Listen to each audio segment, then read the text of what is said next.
Inawezekana na wewe tayari umeshasajili TIN namba, lakini una maswali ya kujiuliza kama huyu bwana kwenye comment ambaye ameniuliza, je, baada ya kuwa nimejaza taarifa zote ninawezaje kupata cheti cha TIN namba, yani TIN certificate? Katika video hii nataka nikuonyeshe ni kwa jinsi gani ambavyo utaweza kupata cheti chako cha TIN namba na kuendelea na taratibu zingine zote.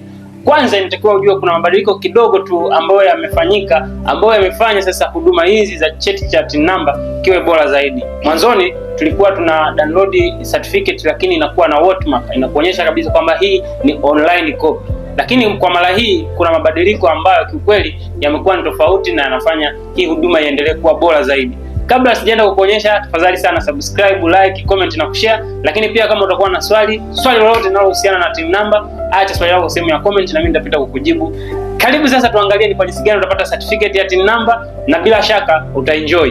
Kwa hiyo kitu utakachokifanya kwanza utatype hapa TRA kama kawaida. Baada ya hapo itakuleta kwenye hili eneo hili ambalo utaiona TRA Tanzania. Kwa hiyo utakachokifanya utaklik hili eneo ili kusudi upate kuendelea. Ukisha click moja kwa moja mfumo utakuleta mpaka hapa. Hapa ukiangalia kuna hii hapa inaitwa IDRAS ambayo siku nyingine nitakuja nielezee nini maana ya hiyo IDRAS na inafanyaje kazi.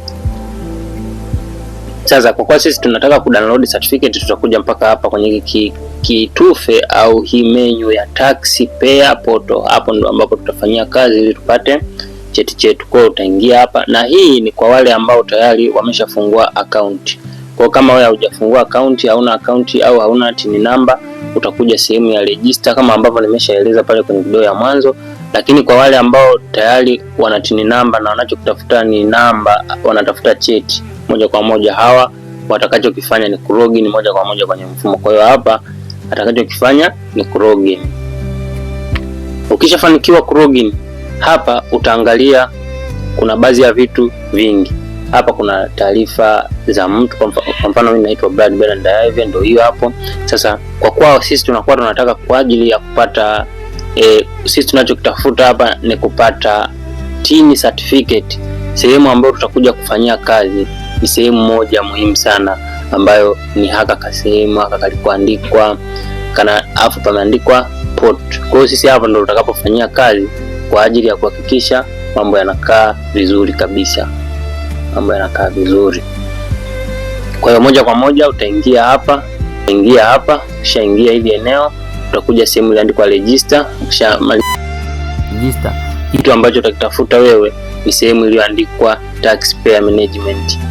Kwa hiyo hapa utakachokifanya moja kwa moja utaingia kwenye hiki kipengele taxpayer management. Utakachokifanya utaigusa hiki kipengele, ukishakigusa kitakuletea maelekezo ambayo yanakupeleka mpaka huku chini. Inaonyesha TIN namba yako,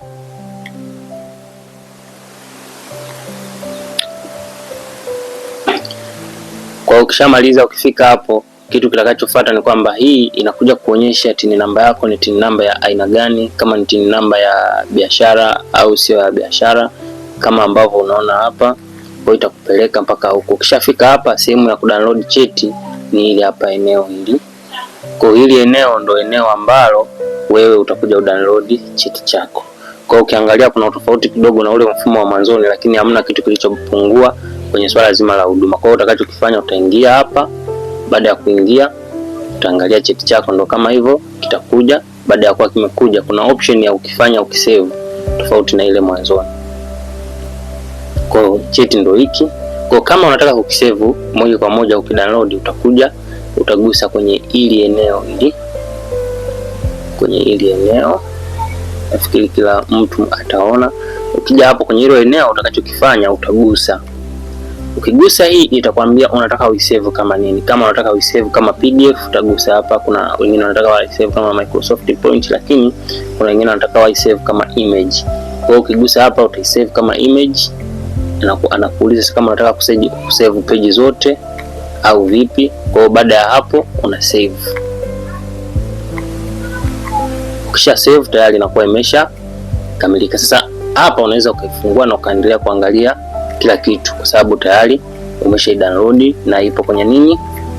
Ipo kwenye, kuna vitu vimeongezeka na hapa nitakuja nielezee kidogo ili kusudi kuhakikisha, lakini kiufupi hizo ndo hatua utakazozipitia ili kusudi kupata access na uwezo wa kudownload cheti chako cha TIN namba online. Kwa hiyo ni hayo tu, na bila shaka utakuwa umejifunza, na kuna vitu vichache ambavyo vimebadilika ambavyo nitakuja nikuelezea hapo mbele, si muda mrefu. Kitu cha kufanya, endelea kunisikiliza mwanzo hadi mwisho ili kusudi usipitwe hata na pointi moja. Baada ya kuwa nimekuonyesha ni kwa namna gani unaweza ukapata TIN certificate kwenye mfumo wa TRA, hasa kwenye mfumo huu mpya wa mwaka 2026, bila shaka utakuwa umeelewa na utakuwa na uwezo sasa wa kupata TIN certificate yako bila changamoto. Faida kubwa ya kufanya huduma hizi wewe mwenyewe, kwanza inakuepushia usumbufu ambao sio wa lazima. Pili, utafanya wewe mwenyewe kwa kutumia simu yako au kompyuta, na tatu, inaweza ikakusaidia wewe kupata dokumenti yako katika mfumo wa PDF, yani kama document, au ukaichukua kama image. Kitu kingine ambacho ni faida kubwa sana ni kwamba kama wewe unakuwa na taasisi kama vile shule, hospitali au kampuni, pengine ni jina la biashara, utaratibu wa kupata TIN certificate hautofautiani na wa individual. Kwa hiyo utapata hatua kama hizo nilizokuelekeza kwenye utaratibu wa kupata TIN certificate ya binafsi. Na kama video hii imekusaidia, tafadhali sana subscribe, like, comment na kushare. Lakini pia kama utakuwa na swali lolote, acha swali lako sehemu ya comment na mimi nitapenda kukujibu, ili kusudi wote tuendelee kupata uelewa juu ya masuala ya TIN namba pamoja na usajili wa vitu mbalimbali online.